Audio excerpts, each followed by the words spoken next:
అక్కడ ఒక ట్రయాంగిల్ ఉంది కదా, సో అక్కడ 3 స్టిక్స్ మూవ్ చేసి 3 ట్రయాంగిల్స్ చేయాలి.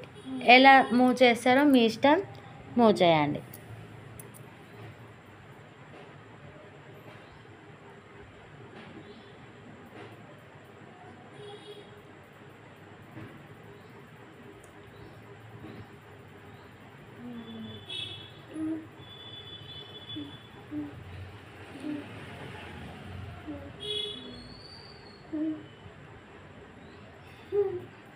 Very good.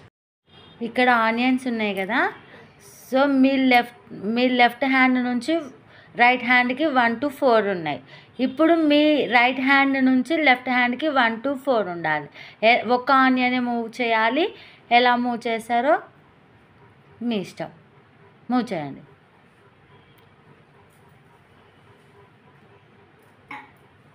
Wrong.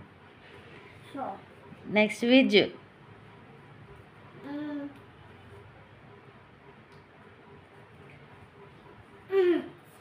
Very good.